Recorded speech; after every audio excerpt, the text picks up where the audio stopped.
Security Weekly and Black Hills Information Security's webcasts.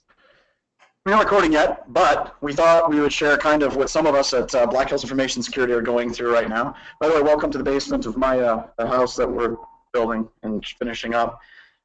So Sierra, who usually moderates these things, and myself, we live in Leeds, South Dakota. She's up by Terry Peak, by the ski area, and I'm kind of a little bit a ways from there. But we're in the middle of a blizzard right now. Which is why we sound so terrible. Yeah, at least today I have an excuse, which I think is pretty cool. So this webcast, Sierra and myself may disappear. I'm just kind of drop off the face of the planet, and if we do, well, don't worry, we're okay. It just means that we don't have any power, and it's hot cocoa time. Snow day. Cover up. So that's what we're doing today. This webcast is also a little bit different in the fact that we've got probably the largest representation of BHIS on a webcast that we've ever really had. So that's kind of cool. We have Carrie, Brian, Bo, and Sierra, and myself are on. But the show is pretty much going to be ran by Carrie, Brian, and Bo, since they're the main researchers at BHIS that put this whole thing together, which is pretty cool. Ray Lewis says, "Oh hell no, snow already." We are really far behind on snow, and some of us like skiing. So thank you very much for joining this. A little bit more background on what's coming up. I'm giving a webcast with Pony Express on social engineering and Internet of Things hacking, which is interesting because I have no idea what that topic is about, but I'm presenting on it, so that's going to be fun. However, closing out this year, kind of right before Christmas, we're going to do our Sacred Cash Cow tipping, and this is probably a surprise to Bo, Carrie, and Brian. But Sacred Cash Cow tipping is where we go through and bypass a bunch of AV engines. We'll talk about bypassing Cylance and a bunch of products and things that work for BHIS and our penetration tests. And that'll be kind of how we closed off this year. So we have two big webcasts still to come, and I also think that we're going to be doing some videos and things like that for Rita as well. So we still got people rolling in. We're at about 270 live. This is one of our biggest webcasts ever, which is pretty exciting. I'll give you guys a little bit more background on the webcast as well here in just a little bit. So let's kind of quick do a sound off. Carrie, Bo, Brian, Sierra, you guys all still on? Yes. Hey, everybody. Yeah. There. Hi. Bo was all sad.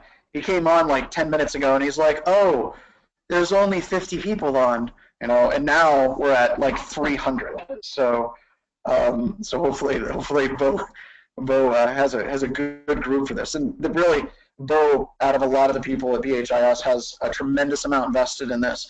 He took a lot of flack for the disclosure as far as bypassing two-factor authentication, and then I'll talk about that here in a little bit. So Brian or Carrie or Bo, could one of you guys please hit the recording button? Oh, the recording button's already going. Yeah, man. Right, I wanted everyone to see your blizzard. I wanted that to be on the recording. Oh yeah, show us outside again. And Brian, I've been trying to convince Bo to move up to South Dakota for like a long time. And I think that me showing him the 1.5 feet of snow outside is probably not helping that situation at all. Carrie's out tuning up the snowmobiles and getting ready, so she's going to be ready to rock and roll. All right, everybody, so welcome. I'll stick with my hurricanes. You got the hurricanes, that's fine. So everybody, thank you very much for coming to this webcast. We're going to be talking about something that's a little bit different. Well, we're going to be talking about kind of the anatomy of attacking an application throughout the course of a year. Throughout the course of 2016, we really kind of focused on Outlook Web Access because it is something that is constantly available on the outside of networks. Anytime you scan it, it's almost always a low or medium vulnerability if it's not patched. But very rarely is it actually used as an attack point. Because it's everywhere, because it is a direct access into sensitive data, we kind of double down. And we're going to go through the chronology of how that actually happened throughout the course of the year, from username harvesting, domain harvesting, still harvesting passwords whenever two-factor authentication is enabled, and then finally accessing data even whenever two-factor is enabled through Exchange Web Services. And the reason why this webcast is important is you've heard me talk about architecture. We got beams and things like that behind me. And a lot of architecture is predicated on failure and understanding failure points. This is one of those examples. Whenever we released the vulnerability a few weeks ago, Microsoft said it's not that big of a deal. The people at Exchange Experts said it's not that big of a deal, but it is. We're actively exploiting environments today, and it's a very successful attack. It works for us in everything that we do. So it's very, very important for all of us to pay attention, because this is the type of vulnerability that is not just write a Metasploit module and exploit. And also maybe part of the reason why it is not something that is being addressed and fixed as fast as it should be. So with that, I'm going to hand it over. Who do we decide was going to go first this particular round? You can hand it to me, John. Bo. All right, dude, I'm going to hand you over the presenter, and I'm going to go on mute. Take it away, guys. Bundle up, John. Here we go. Let me share my screen. 1 second. All right. Okay, so as John mentioned, we've been spending a good amount of time basically just hacking away at OWA for the last year or so now.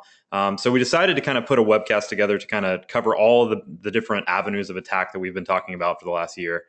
So let's go ahead and just get started with it. So just a quick overview.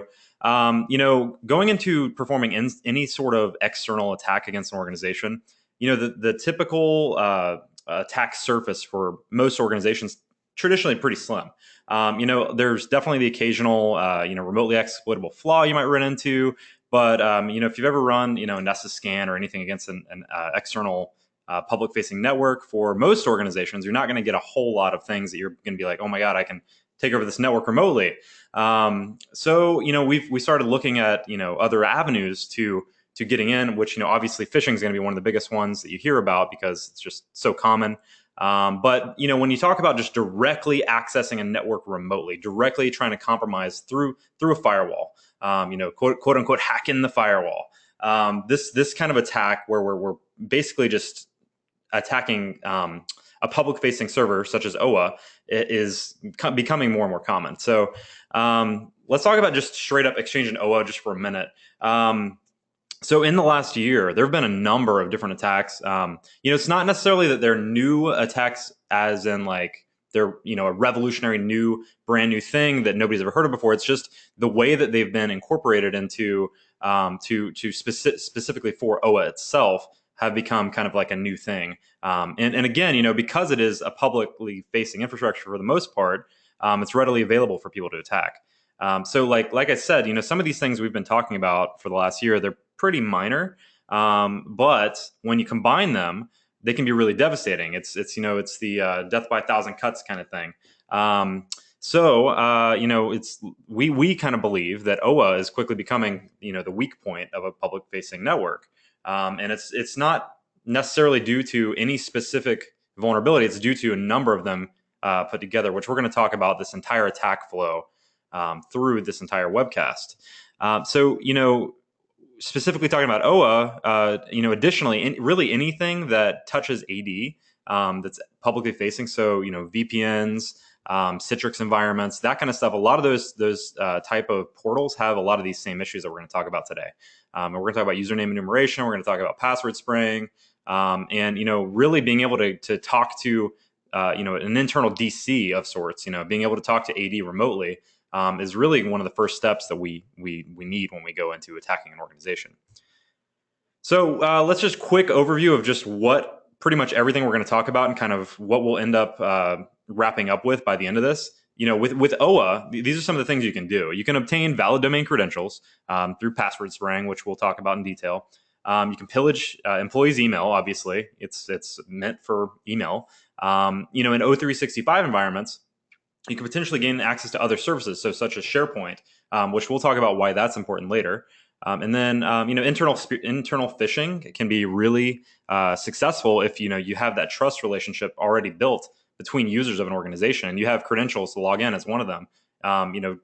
Basically, attacking that trust relationship can be devastating. And then, obviously, being able to search for VPN or remote access type of details. within emails is going to end up being important. And then lastly, we'll talk about just straight up gaining remote compromise, gaining a remote shell through OWA and Outlook, which it's a very, very fun attack. So one thing I forgot to mention is within this presentation, I think we have a total of maybe like 25 slides or something, because most of this presentation is going to be demo. And you'll see that very soon. So reconnaissance. So, with going into any attack against an organization remotely, what's the first step? Recon. So before we even look at attacking an OWA server or attacking an organization, we try to just gain some information about the user base, gain some information about the employees, gain information about externally facing hosts on the network. And some of the ways we do that is through, obviously Recon NG is a very, very popular tool that has a lot of different modules built in to do various searches through public resources and open source resources. And then there's also FOCA, which this is one of our favorites, because what FOCA does is essentially does some Google dorks of sorts to find public documents on web servers. So what I mean by that is, like, if you were to go to like google.com and you were to do site : let's say blackhillsinfosec.com, basically that specific search parameter is only going to search blackhillsinfosec.com. Now, if you tack on another parameter called file type, so if you say site : blackhillsinfosec.com, file type : PDF, it's going to find only the PDF files that are publicly facing that Google knows about. And if you start to look for all kinds of different files, you'll find that you get access to a lot of these different publicly facing documents and PDFs. Now, why is that important? Well, while they might be publicly facing, they generally were generated by someone on an internal network. And whenever you generate a document or a PDF or an Excel spreadsheet, a lot of times there's metadata associated with your user and your workstation on that document itself. So, you as an internal employee generating these documents or PDFs and then hosting them on a publicly available site, it allows an attacker to find those documents, download them, extract the metadata from them, which a lot of times can actually include things like actual valid usernames of internal employees, which, we'll talk about why we want to know the username schema later. Obviously, like, having access to one username is really not going to be all that important, but knowing the username schema is very important. So we'll craft a potential employee name list from that, as well as things that we can find on sites like LinkedIn. Every employee pretty much from any organization these days has a LinkedIn account, and by just basically harvesting all of the different names from LinkedIn, you can start to craft like a very much targeted list of actual employee usernames that we'll use later when we go to attack OWA. So, identifying the target, finding where a mail server is generally pretty easy, because, for the most part, organizations want their employees to know where their mail server is so they can access their email remotely. So from the extent of just basically brute forcing subdomains, for the most part, you can find a mail server by just doing, mail.domain.com, webmail.domain.com, owa.domain.com. A lot of times, like, those are the more common ones. But you can also, for some domains, if they've set up what's called auto discover DNS records, they can actually, if you just basically search for with the browser, go to autodiscover.domain.com, it will actually redirect you to where the mail server is. It's a function that is built to basically help web clients or email clients to find the mail server. So in a lot of cases, you can actually locate a mail server just from autodiscover itself. So once we have like our general recon, we know a few usernames, we might know the username schema, we know where the target mail server is. Then it comes to how are we going to actually go and attack OWA. So for the first part, we're going to be using a tool that we wrote called Mailsniper for the most part. There's a few other pieces to this that don't necessarily use this, but for the most part, we've tried to kind of code this entire attack process into this tool. So it's a PowerShell tool. For the most part, it was generally written for searching email. So to begin with, it was basically a tool that we wrote to say, hey, I'm on an internal network. I can now search through everybody's mailbox on this domain. So we actually coded in a few other modules to it as well to allow more advanced searching and more advanced attacking of OWA itself. So that's Mailsniper. We're going to be talking about that soon. And I'm actually going to pass it off to Brian now so he can talk about one of his attacks. So here, let me see. Where's Brian?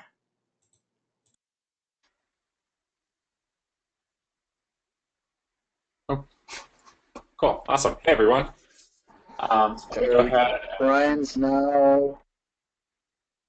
Oh, should be presenter. I was going to switch my screen here. Show my screen. Hey, while we're switching, there was one question from Rob for Bo. It was, can this exploit allow exfil of pub and private files? Say that one more time. Can this exploit allow exfil of pub and private files? Of pub and private files? I mean, I guess the question is a little vague there because public files, absolutely you can get them if they're readily available on a web server. But I mean, private files meaning, if they're not readily available, then probably not. But Okay. I've said, I would say if it's in email, we can get to it. That's kind of how it would go, because that's the focus of all of this, is focusing on email. Ray also asked a question, does this work against Office 365 with multi-factor? Heard conflicting. The reason why you've heard conflicting is because it does work for a short period of time after two-factor is enabled. And Bo, what did we find out was the time frame between enabling two-factor and then it finally being pushed down all the way through? I mean, I didn't find like the max time value, but it was at least like an hour or so. Yeah, so that's why you got conflicting answers, is when Bo went through and tested it, he created an account, set up two-factor, tested it, it worked. But if it's running, let's say, for a day, then it does not work. So that's why there was conflicting, and that's why we have it set up that way. Let's continue on and talk about this a little bit more. So Brian, take it away. Okay, awesome. So as Bo mentioned, one of the many things we can do with OWA portals is we can try to attempt to enumerate the internal domain name, the domain name that users would prepend onto their username when attempting to log into the portal. And it's important on a lot of these logins because without knowing the correct internal domain name, you're probably not going to have much success in some of the later attacks that we're going to talk about. And so this is an issue that we kind of discovered through researching and testing. And what we found is that when you try to log into an OWA portal, and actually this issue exists on internal AD as well too. And you can see it there. But what we found is that when you attempt to log in, that there's some anomalies in terms of the response time for that authentication process.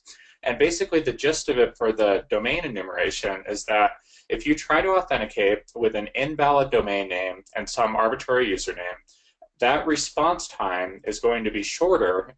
It's going to be predictably shorter than the response time that you're going to see if you give a valid internal domain name with some arbitrary username.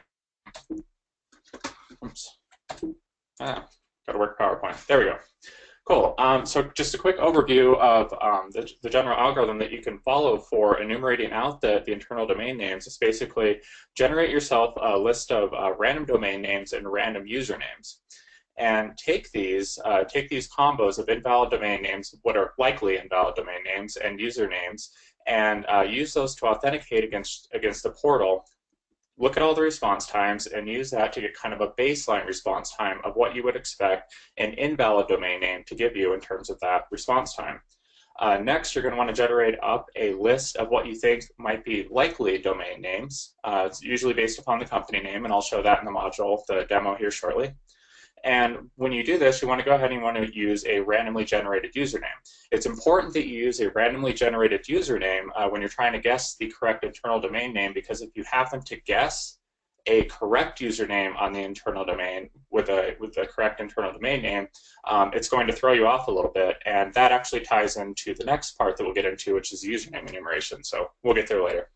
So essentially, once you get to that, you can attempt to authenticate with your newly formed likely domain names and username combos and basically just compare the response time. So go through and look to see which one pops out as being a little bit different than all the other ones. And so just kind of quick disclosure timeline. Basically, we sent out 4 emails to Microsoft starting on October 7th, and throughout this entire thing, we received absolutely no response. So we figured we'd go ahead and tell everyone about what we found. So with that, let's do a demo.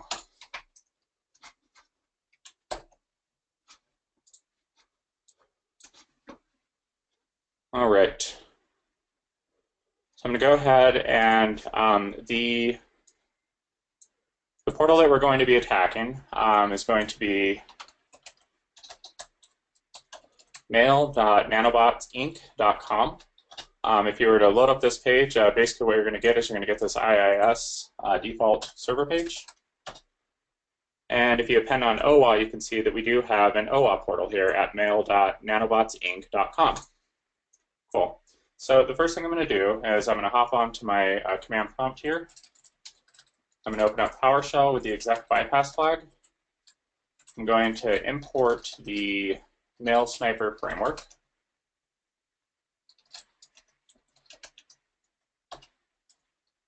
And now I'm going to run a newly added module. It's not out on a public release yet, but we'll be getting to that soon. So invoke domain harvest OWA. And what I need to give it, I need to give it the Exchange hostname, which in this case is mail.nanobotsinc.com. I need to give it the output file, which is going to be, I don't know, we can just call it potential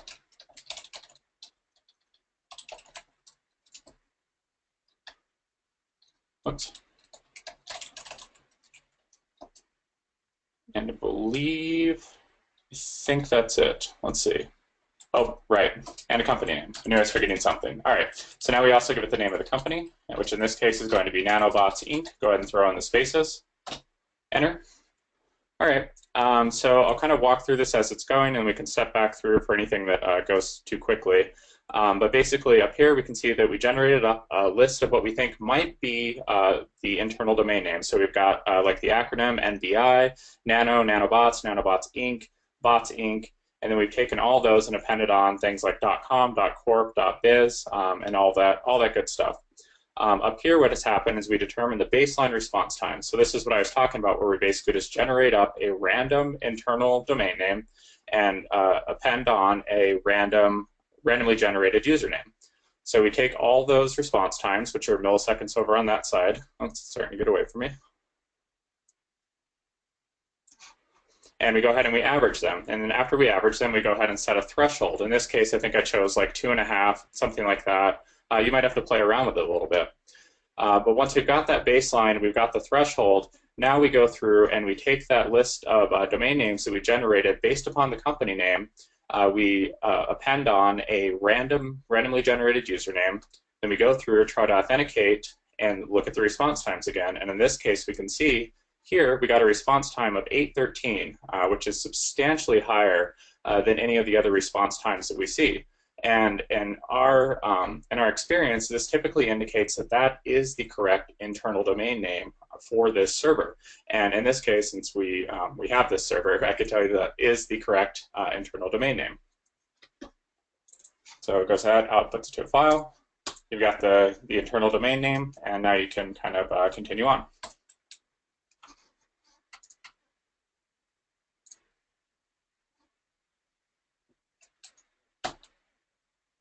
So one other quick note, this is something that Kent from our organization pointed out, but it is, sometimes you can actually get the internal domain name by looking at if the company has a self-signed SSL certificate. By inspecting that certificate, sometimes it'll have the correct internal domain name right on that. So just a quick note there before moving on.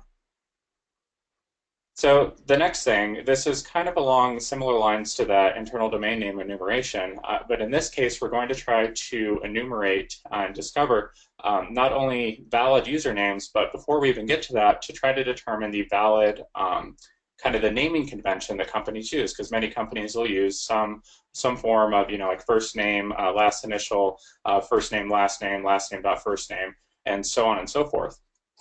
And one thing we can do is we can either try to figure out this form by taking usernames or taking first names, last names that we've gathered up via Recon, or usernames we've gathered up via Recon, and use those. Or what we can do is we can also mangle together a list of common first names and last names and try to figure it out from that. So even if you don't have any other information about the company, you might assume that they have somebody with one of these common names that works there and try to figure out the username scheme from that. And so when looking at the username enumeration issue, it is similar to the domain enumeration issue. It's a timing-based attack, essentially.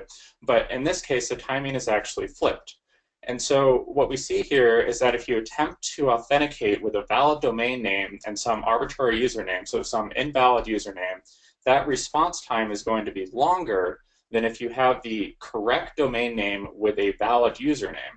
And so that's what I was talking about earlier, that when you're trying to enumerate the domain name, it's important to use a username that you do not think actually exists. Otherwise, it's going to mess with your results if you just happen to guess a valid username as well. And so, skip on to the next one here. And so the overall algorithm technique is that we're going to generate up our list of random usernames. We're going to use the valid domain name that we obtained in the previous step. So when we did the domain enumeration, we're going to take that domain name. We're going to use that here. And again, we're going to generate up a list of what we think are invalid usernames. And we're going to use this combo of valid domain, invalid usernames to get our baseline response time. And so from there, what we're going to do is we're going to attempt to authenticate with a list of list that's formed using common names, so common first names, common last names, or the names you found from Recon. And we're going to try multiple formats for each name. So we're going to take this list, we're going to look at the response times, and we're going to compare that response time to our baseline response time to try to figure out which of these names is potentially valid. And once we have that, so once we know the form, then we can go from there and we can generate up a larger list using the email address mangler or some other method once we know the correct form. So disclosure, I actually disclosed this to Microsoft at the same time that I disclosed the domain enumeration issue, and so response or timeline's the same, and again, no response. So I'm going to hop back over here.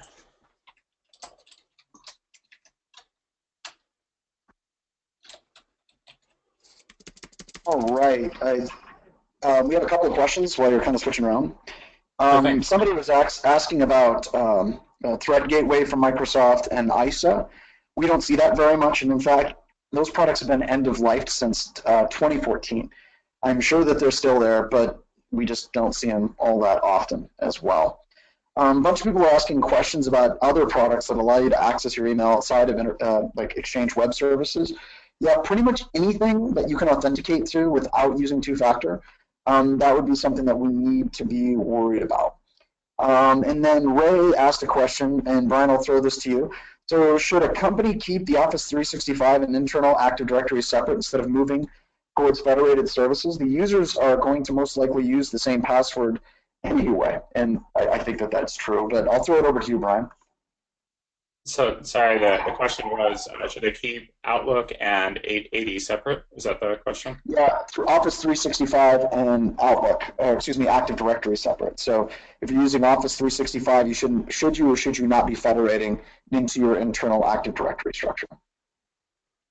That is a good question, because as you said, I'm probably going to end up using the same password anyways, but I hate to slip that off, but I'm going to pass it over to Bo and Carrie to see what their thoughts are on that.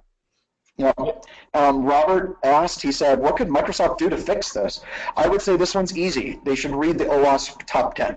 OWASP Top 10 has been around for a very long time. You should not have messages that we can easily identify user IDs and passwords and domains just by timing or response sizes. So basically, they should go back to some basic web application security, take those classes, and make sure that they implement them. All right, Brian, back to you. Okay, excellent. So the next thing we'll look at here is essentially the username enumeration. And the first thing I'm going to do is I'm going to use this script that Bo actually wrote, but he was nice enough to let me demo it just since it ties in with kind of what we're talking about here. So basically what this is going to do is he has the script, and then here we have these name lists. So we have top 5 first names, top 5 last names, and then a couple other different iterations of this. So, male, female, so on and so forth. And so we're going to use these to form potential usernames using common formats for those usernames. And so the first thing I'm going to do here is I'm going to import module. And by the way, my lowercase d on my keyboards has suddenly stopped working. So I will be putting uppercase d's in case you're wondering. Thankfully, it still works. So I'm going to import module email address mangler. And then I'm going to invoke email address mangler. And I'm going to give it first name list, which is going to be name list. Top 5 first names, and that's going to be name list, top 5 last names, and then it's going to be all combos. I'm going to pipe that out to outfile, encoding, ASCII, and then we'll just call it, I don't know, names.txt, name plus.txt. All right, so we run that. You can see it mangled up names for us, at least that's what it told us. So username list, hop in here, and we can see we have various combinations of names, starting with James-B, John-B. So basically first name dash something, first name, last initial, and quite a few other combinations here. But basically, we have a list that we can try out against this portal.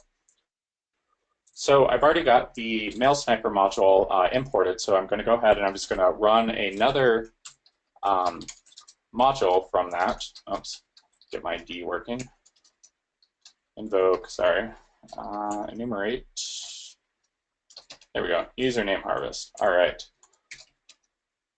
So I'm going to give it user list, which is going to be name list. I'm going to give it the Exchange server, which is mail.nanobots.com, nanobotsinc.com. And I'm going to give it the domain, and in the last step, we found that to be nanobots. And I'm going to pipe the results out file. Let's actually out file.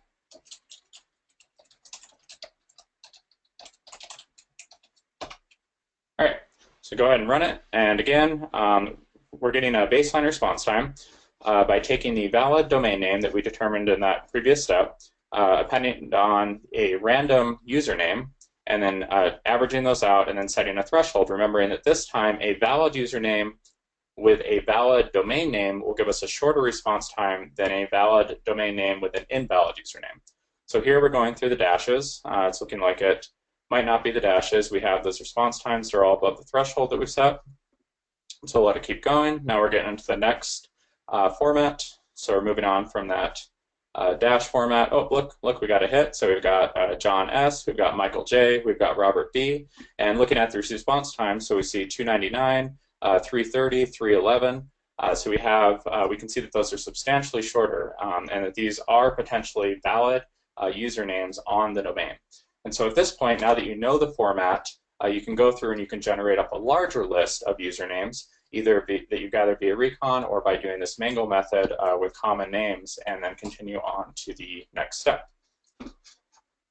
And so with that, I think I'll pass it over to Carrie. Are you up next? No, I think it's back to me for just a moment there, Brian, and then Carrie will be up next. Okay, cool. So go ahead and I'll pass it back to you. All right. Bo, you are the presenter. Yes. Okay, so if you've ever seen us give a webcast, we talk about password spraying quite a bit.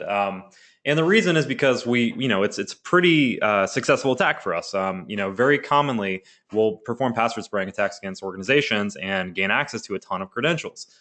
So when it comes to password spraying, if you haven't actually heard us talk about it before, basically what that means is we are going to try one password attempt per user. So we're going to try to stay out of the bounds of actually locking out accounts. Most organizations have some sort of account lockout policy, whether it be 5 attempts, 10 attempts. And we're going to try to maintain some sort of level under that. And basically, you generate up a nice user list, which, as he just discovered, we know the username format now. So it becomes like, okay, let's now generate up with the usernames we found in Recon, as well as brute forcing, just like, let's say we take the top 100 first names, the top 200 last names, and mangle that together into a fairly large size list of potential usernames, and then run a password spraying attack against OWA with that. So I will go ahead and demonstrate what that looks like real quick. All right, so whenever Brian just performed his enumeration attack, we saw that we had like Michael J was the correct format, first name, last initial. So I went ahead and I just generated a very small list of common names just so we can kind of prove a point here. But in a real attack, what you would do is you would take all the names you found in Recon, mangle those into a list similar to this, as well as brute force together a bunch of different common names. So what I'll do is I will go ahead and import Mailsniper here. And to perform a password spraying attack with Mailsniper is actually two different modules, one for OWA and one for EWS. I'm going to show you how it looks against OWA. So that module is invoke-password spray OWA. And to password spray OWA, what you need to do is you got to give it your user list, the list of users you want to password spray, which in this case is going to be our common names list. We're going to give it a password. So in the grand scheme of common passwords, what do we find most often?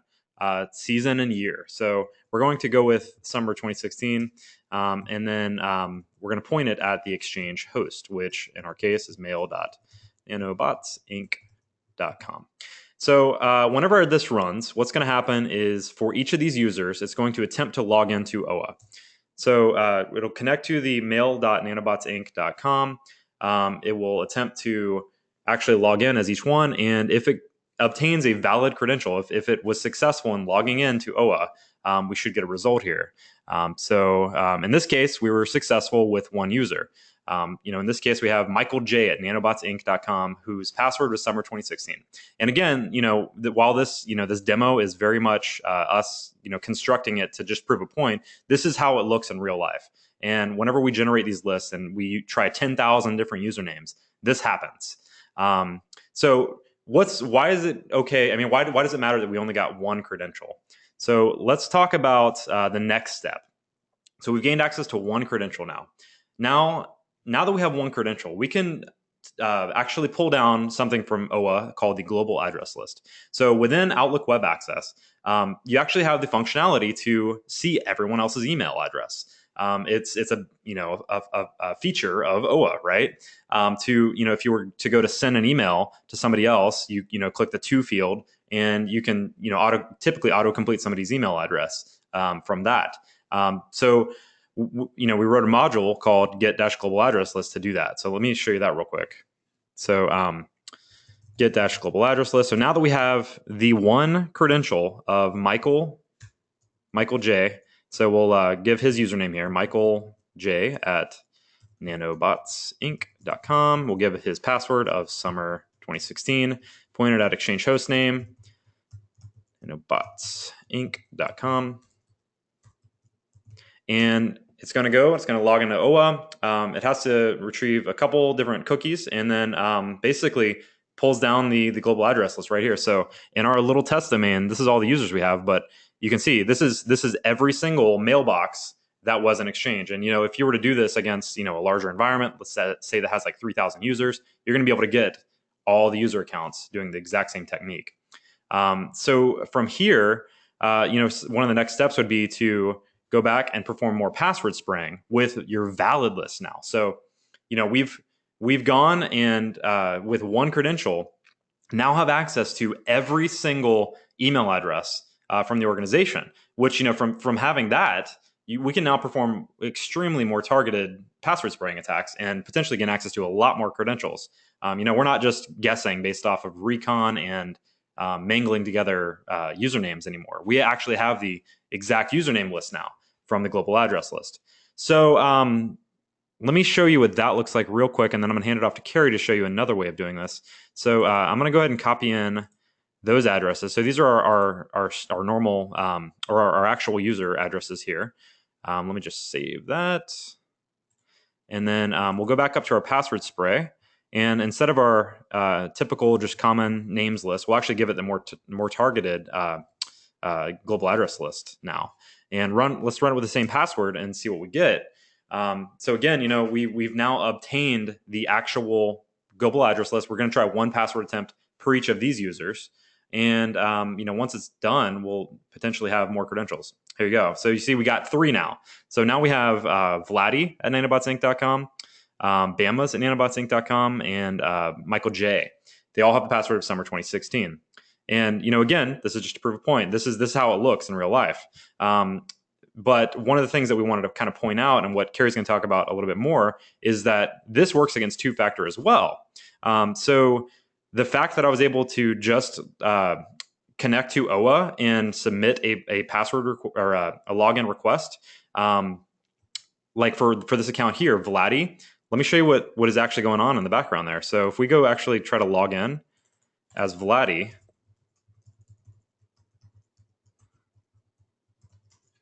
oh, I got to go to OWA.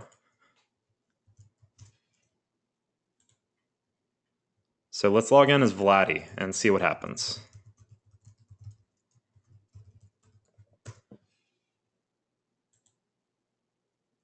We get a two-factor authentication prompt. So we're not getting into his account here, but two-factor is enabled, and we were able to successfully guess his password. And we're going to talk a little bit more about getting around this in a little bit, but Carrie also has something that she would like to talk about right now. So John, can you pass it over to Carrie, please? Sure will. I also want to point out very, very, very, very clearly that what we're going to discuss moving forward is not a vulnerability in Duo or any two-factor authentication vendor. In fact, Duo was awesome to work with. They freaked out a little bit to begin with. Okay, so they freaked out a lot, but they didn't. Oh, we lost you, John. For the next few minutes, or the rest of this webcast, that is a vulnerability in Duo.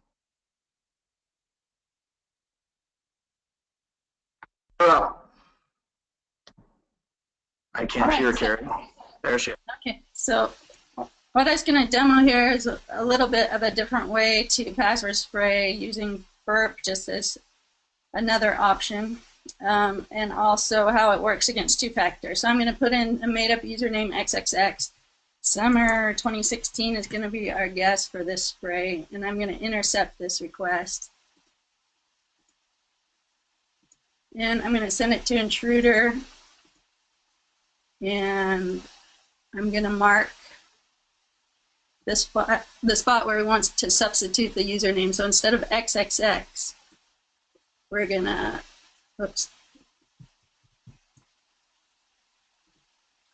we're going to substitute in whatever usernames we have on our list. And I'm just going to type in a few, but you could import a list here.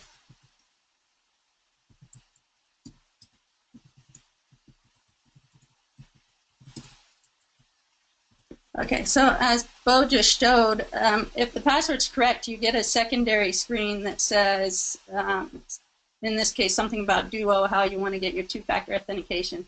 You don't actually get in, but it's different than if the password's wrong, which you get something that says, sorry, wrong username password. So the response is different. So if we start this attack, we see that the length of the response is different, and that's a giveaway that this may have worked. So if we went and looked at this response, we would see that we get redirected to that Duo page. So that's a simple way to do with the intruder tool to look for that difference in response. One thing that's different with Microsoft MFA multi-factor authentication is you don't get that secondary screen. So if their two-factor solution is MFA, when you log in, it'll just sit here and spin like it is here. It won't return anything until the user accepts their push notification. They'll get a text or a phone call or a push notification on their phone. And until they respond to that, you won't get a server response. So you can't look for that difference in response length. But there is a little flaw with Outlook in that case too. And so I've got this blog post here on our site, What Can I Learn from Password Spraying 2FA? The first part is Brian's discoveries with username enumeration. And the second part just points out that if you look at the responses, there's a slight difference from Microsoft if the password is correct versus incorrect. So if the password is incorrect, you get redirected to /OWA. but if it's correct, you get redirected to auth/OWA. And so when you're doing that attack, you want to go in here to the options and choose to follow the redirects. And we'll repeat this again for what we've got going, process cookies and redirections, and then repeat the attack. And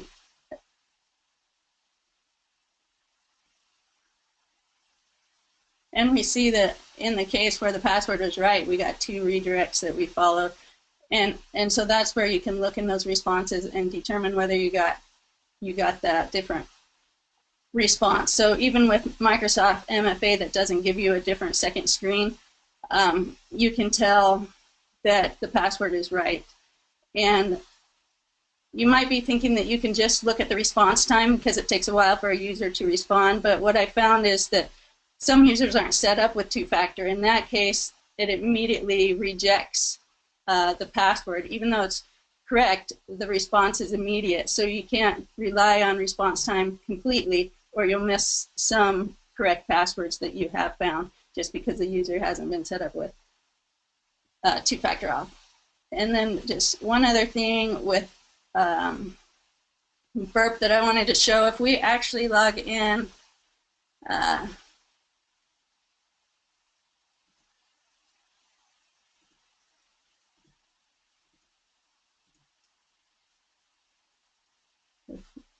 we actually log in as one of these people.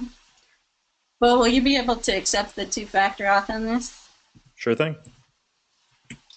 Okay.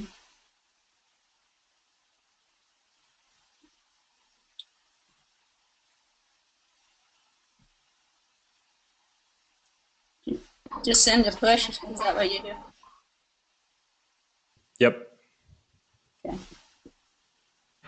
I do think it's hilarious. Jordan just got back to me and he said that we've got over 100 active connections to our Exchange environment, nanobotsinc.com. So that's fun. We're literally giving people hack by numbers to one of our dev environments.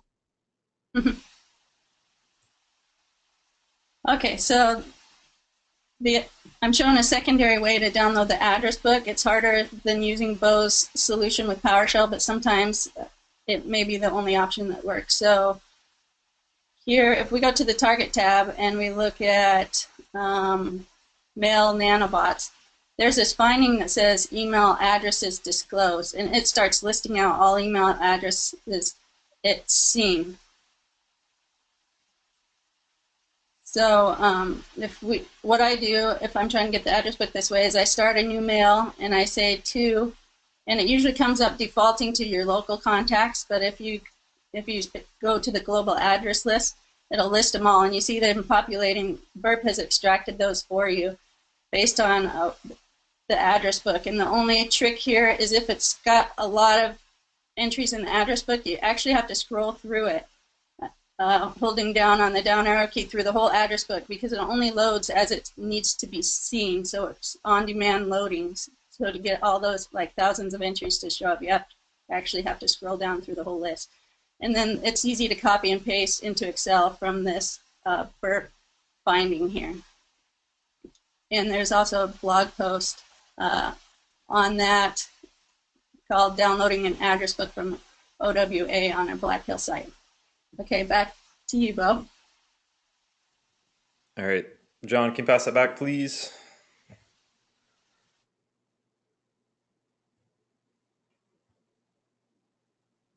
Or Sierra, somebody. I got it. All right, got it. You got it. Sweet. Okay, so to kind of follow up on what she was just showing a little bit, with the two-factor auth, this is something we kind of released a couple weeks ago, where we kind of discovered that a lot of the different softwares for two-factor aren't actually covering all of the protocols that are alongside of OWA and Exchange in general.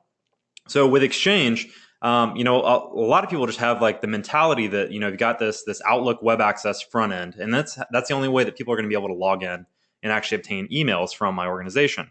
The fact of the matter is there's a number of other protocols right alongside OWA, and a lot of times those are not actually covered by two-factor authentication. So I'm going to demo that in just a moment, but I also want to talk about like how you can basically read emails through this. And that's why why we think it's so important is because you can not only just bypass 2FA, but we have the power to just straight up read emails through this secondary protocol. It's basically, you have all these clients like, Outlook for Mac that do not have the ability to connect to Exchange using the traditional method of, talking to OWA. So they have to actually use these secondary, it's basically like a secondary API for obtaining emails and sending emails. So let's demo that real quick. So you can see here, I got the Duo hit a little bit ago, and let's say I don't have the secondary method of authenticating. What you can do is talk to EWS, which is right alongside OWA. So if we go to mail.nanobotsinc.com/EWS, and again, this is a default thing on most Exchange instances, you get this prompt, right? So if I log in here as Vladdy at nanobotsinc.com, give it as password. It should give us the XML page. Something happened there. Not sure why that got redirected, but let's see if it works if I actually try to read his email. So invoke self-search is the module that we're going to run. We need his user or email address. Mailbox. So we'll give it his mailbox of Vladdy at nanobotsinc.com. We'll give it his password, or actually, we're gonna, since this is a remote attack, we're gonna give it the Exchange hostname first, which is mail.nanobotsinc.com, and then we'll give it the -remote flag, which will basically prompt us for credentials. So here we are logging essentially directly into EWS. So if this is successful, what should happen is instead of trying to connect to OWA, we're going to basically go right alongside it to EWS. Yeah. So basically what's happening here is it's connecting to his inbox in EWS and searching for the terms password, creds, and credentials. So, to the sysadmin who implemented this, they basically said, you know what, I want two-factor authentication on my OWA portal. But most of these softwares, they basically say they don't even cover these. Right alongside it, it's not necessarily it's a vulnerability. It's just in the two-factor authentication software, it's that they're basically just not covering these other protocols. And which, traditionally, there have been other attacks similar to this, where on internal networks, some two-factor authentication softwares won't cover all the protocols for a given system, right? So what I'm talking about is, for example, RDP. A lot of times you have RDP that's covered by let's say an RSA two-factor, but right alongside it, you've got SMB on a different port, which might not be covered, and you could connect in over SMB. But in this example, the thing that I think is kind of the bigger problem here is it's that they're all on the same port on the same web server, just a different URL. But you can see here that we were actually able to read his email, and we found one that had the subject of VPN login info, secret password inside, etc. So whenever we get to this point in the attack, what we're essentially going to try to do now is find emails that would help us get remote access, right? Help us find where's a VPN? Are there any other passwords we can get through that? Could we potentially send up an email as this person? But let's say we didn't get VPN access. Let's say we didn't get remote access through that technique. That's okay. There's a brilliant attack that was released about a year ago that Nick Landers from Silent Break Security discovered, where he found that Outlook clients sync Outlook rules across clients. And so why is that important? He found that, for some reason, Outlook, you can actually set a rule that when you get an email, when somebody sends you an email with a subject or whatever, or you can set a number of different triggers. Whenever you get that email, you can actually start an application. Now, the thing about this is if I have Outlook, if I have your credentials and I have an Outlook instance set up and I'm not on your network, I can load up Outlook. I can create this rule that says, hey, whenever you receive this email with this subject, run this payload on my WebDAV server out on the internet. So it becomes, you don't even have to phish anybody anymore. All you have to have is a valid credential to log into Outlook. And so there have been a couple tools that have been released. One of them is Ruler. That right now, that one only works over MAPI over HTTP, which that actually will only work in Exchange SP1 and above.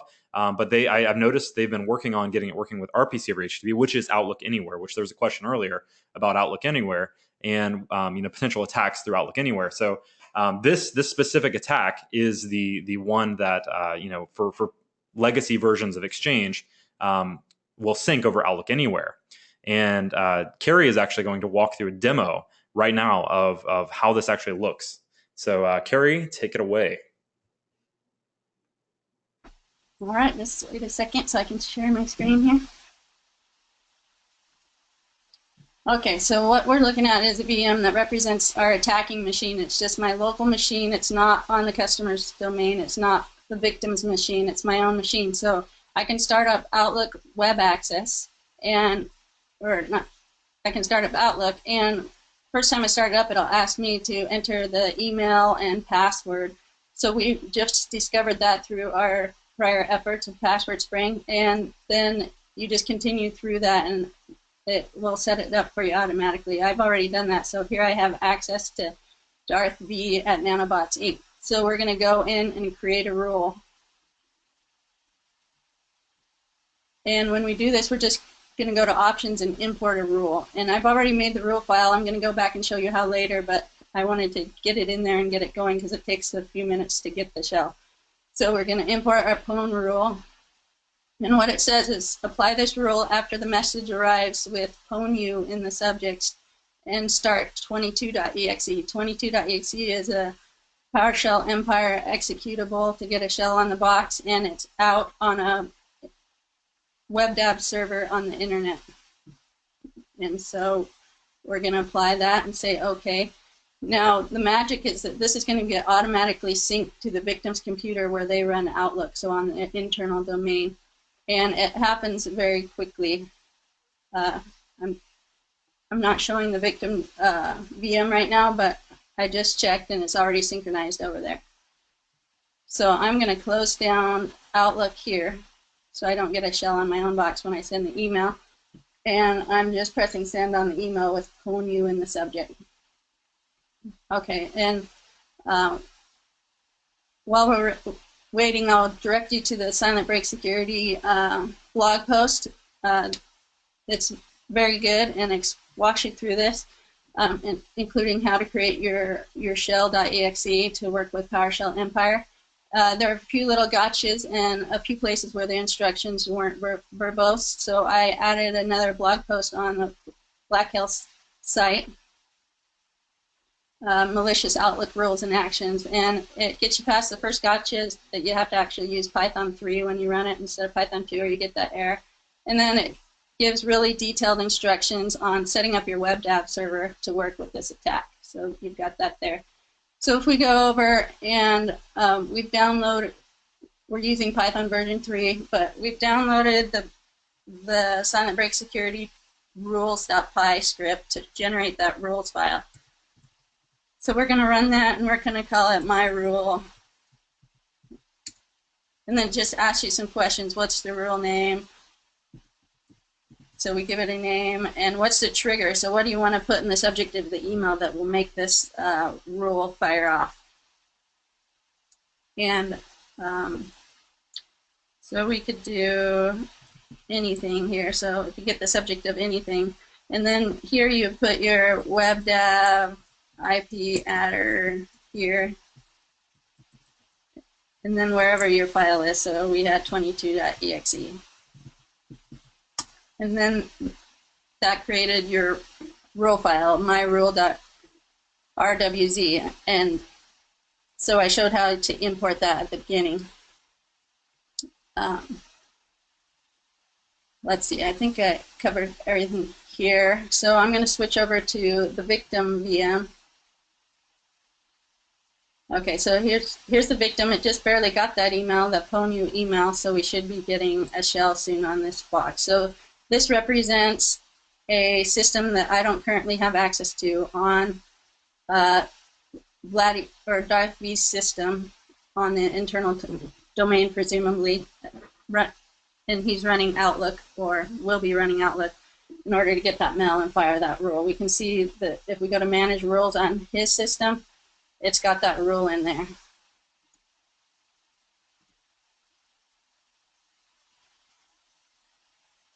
And so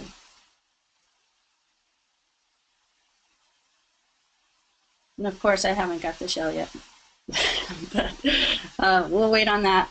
One other thing that I'll show while we're waiting, go back to that other VM, is that you can go in and edit that rule to do things like, after it runs the executable, immediately delete the file. And so that makes it less likely that someone would see this and report it. And there is one trick when you do that. If we go back to our rule,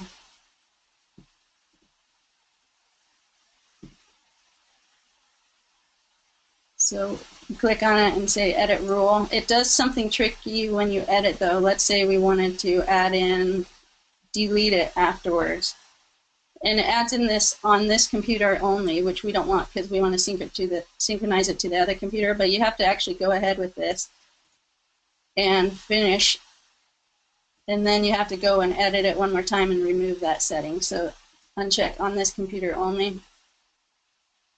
And now you have a more sly rule here to work with. And that's all I have. That would give me the PowerShell session on that victim machine, which I'm not able to show you at the moment. And then I could do whatever you do once you get internal access on a machine. So back to you, Bo. All right. Let's see, let me share screen. Okay. All right, so we've only got a couple more minutes left, so let's go ahead and kind of summarize everything that we just talked about. We started with nothing. We had no access whatsoever. We performed recon. We gathered a bunch of usernames and various employee names. We mangled those into a user list to use later. We found the OWA server, which is not that hard in most environments anyway. We performed internal domain enumeration. So we were able to discover an internal domain name. We're able to figure out a username convention by basically just brute forcing various conventions. We were able to perform username enumeration, then password spraying. So once we had some valid usernames, we were able to actually perform password spraying to gain access to just one credential. That's all we needed. Once you have one credential, you can then acquire the global address list from Exchange. Now that you have the global address list, you perform more password spraying. And with more password spraying comes more credentials, comes more access to various different resources. So one of the things we didn't actually talk about much here was if the organizations, let's say it's O365 and they have SharePoint and a number of other services in the cloud, at this point, once you've got credentials, you might actually be able to start searching around some more internal resources in SharePoint. And a lot of times we've actually had tests that I've been on where in SharePoint alone, we found, information about how to VPN into the network, including like pins you might need as like a quote unquote second factor to get in. So, being able to have credentials is important. And then secondly, we were able to bypass two-factor authentication just to read email. And then, the rest of the attacks basically lead us to remote compromise. So, whether or not we found how to VPN in, how to RDP in, how to actually just straight up get remote access, or whether or not we ran the malicious Outlook rules, or even at this point, we could perform employee-to-employee phishing, meaning, once we have an account of somebody that can log into OWA, we can now start looking through their email and figure out their trust relationships and start abusing those between employee to employee. So just to kind of wrap it up, basically, like this is our whole attack flow here. There were a lot of links in this webcast, so I created this one slide that kind of encompasses all of them. Highly recommend definitely checking them out. Again, this is stuff we've been talking about for the past few years, so we thought it'd be nice to just kind of throw it all together in one single webcast. But that is it. So for now, that's it. And if there are any questions, John, you can take it away. You bet. All right, so a couple of quick things we need to clarify. Thing number one, this has nothing to do with Duo security once again. They were very nice. They could have freaked out a little bit more than they did, but they were pretty cool about it, just as long as we clarified that we were just using Duo for articulative purposes. Thing number two, there's a lot of people that are asking, how do we stop this? And that's kind of why we're doing this webcast.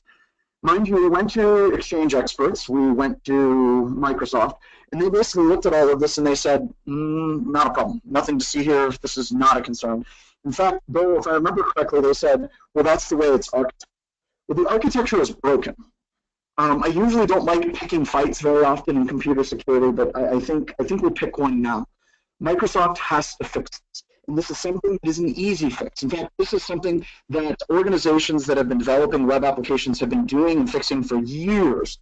We should not, at a fundamental level, be able to enumerate user IDs. We should not be able to enumerate passwords.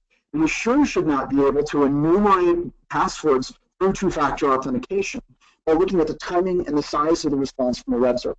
This is OWASP top 10. This is script kiddie level computer security stuff that these guys can fix, and they should fix. They're a multi-billion-dollar corporation. You want to find out where the blame is, if the blame is squarely on Microsoft's shoulders. Also, with what Bo and everybody has done, is they have opened up a way that we can get direct access to the most sensitive parts of an organization, not just files, but emails. The most sensitive things we find are emails within organizations from a day-in, day-out penetration testing, kind of what we do, trying to find true risk insofar as exploitation. This is a remote exploit. This does not require me to get a 0-day. This does not require an attacker to pivot through spear phishing. This can be done simply by going through the methodology that Bo put up on, I think the slides back a little bit. So this is why we're frustrated, this is something that should be an easy fix. This should be something that should have been fixed years ago, and unfortunately a lot of people just don't want to fix it. But Josh Wright does a lot. Josh Wright is another Kansas, and he says that most organizations will not fix vulnerabilities in their software until there's a Metasploit module written for it. Unfortunately, this isn't something that can be written very easily into a Metasploit module. Believe me, it's possible. You could absolutely do that, but I don't ever think it's going to be a set target exploit type module. But we walked through the process in under an hour on how to do this, and this is very dangerous. So immediate steps of what you can do to protect yourself. If you do not need Exchange Web Services, shut it down. Just shut it down. And you might make a couple of executives mad who want to use Outlook for Mac, but shut it down. Also, be looking at other applications like ActiveSync, possibly SharePoint, that maybe have the exact same type of attack surface that don't have two-factor authentication enabled. Another great short-term solution, put your email behind a VPN. For the love of all that's holy, there is no way that we should be able to touch anything that is directly accessing Active Directory from the open internet. We need to learn this lesson. We need to learn it very, very, very quickly. If you want to move forward, set up a VPN. Somebody has to VPN. Then they can access their email through AWS. They can access their email through Outlook Web Access. We need to put some better protections around this. We're learning time and time again, the more you expose your sensitive assets directly against the open internet, the more vulnerabilities we're going to have. We've been trying to answer a tremendous amount of questions as we've gone through. I think that we have, but no, absolutely. With this, please, thank you very much for coming. Please check out our next webcast that's coming through, and please start putting pressure on Microsoft to try to get this fixed. Hopefully they get it fixed. We could have just sat on it for the next 5 years and continue to exploit environments. Remember, the goal of a pen testing firm is not just to exploit things and prove that they can exploit things, but it's to make things better, and that's ultimately what we are trying to do. So thank you so much, everyone, and get out of here. And for those of you that are in bad weather or about to be in bad weather, stay warm. Take care, everybody.